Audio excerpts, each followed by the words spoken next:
s'avère des fois que on a un problème. En fait, la prise, la pince ne prend plus correctement. En fait, elle relâche tout le temps. Et en fait, il suffit de vérifier cette partie-là. Donc là, il y a un électroaimant à l'intérieur.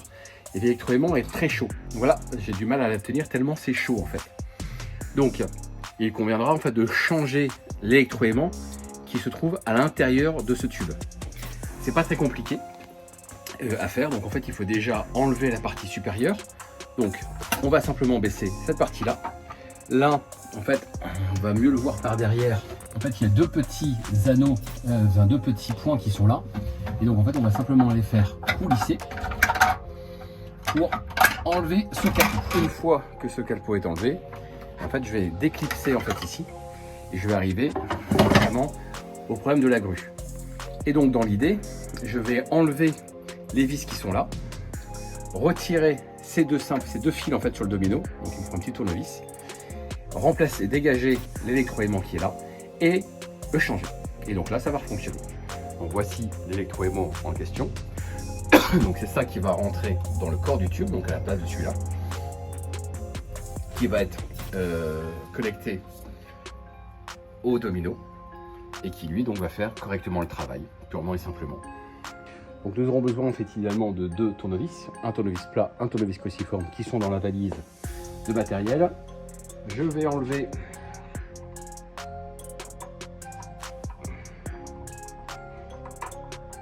les vis. Je vais retirer, voilà, dévisser pour retirer le fil. Pas la peine de les enlever jusqu'au bout bien sûr. Et je vais également enlever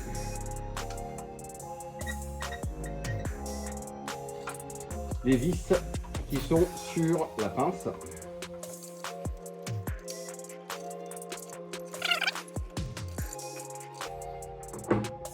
Donc là, je récupère donc l'électroaimant qui est un petit peu abîmé, remplacé par l'autre électroaimant. Donc précision, n'oubliez pas, à l'intérieur en fait il y a une tige qui est présente et bien sûr il faut que le trou aille dans la tige. Je refais passer le tuyau, je refais passer au bon endroit. Et je viens rajouter cette petite cache qui était au-dessus, que je remets au-dessus pour bloquer le côté qualité. Je remets les vis. Donc là, ça y est, j'ai un peu de mal, mais j'ai remis les vis où il fallait. Je repasse bien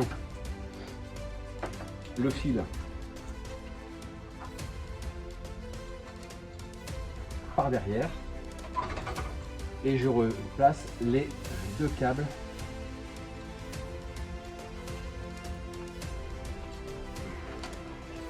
au niveau du domino. Donc précision, il n'y a pas forcément de sens.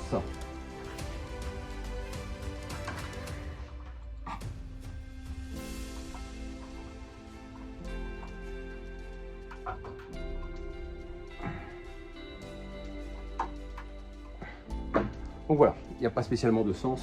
Gauche-droite, droite-gauche, ça revient au même. Je vais donc pouvoir remettre les flashs, donc tout est en place. Il n'y a plus qu'à vérifier que c'est bon. Donc je rallume la machine.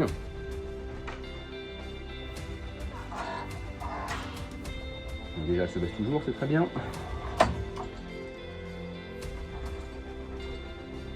Peu importe. Et si je fais un essai, donc là j'ai une boule un petit peu lestée, je viens la placer. Là elle relâche parce qu'elle était réglée à 1/2 évidemment.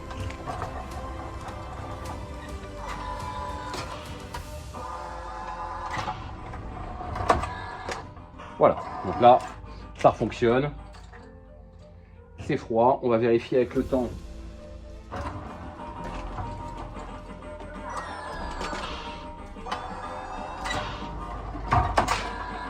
Que l'électroaimant ne chauffe pas, ça sera la certitude.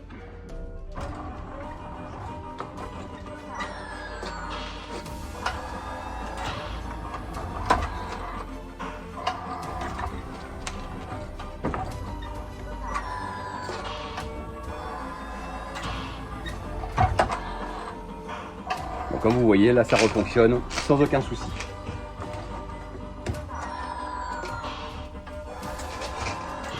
Donc là, elle a lâché parce que c'était pas assez puissant, c'est normal.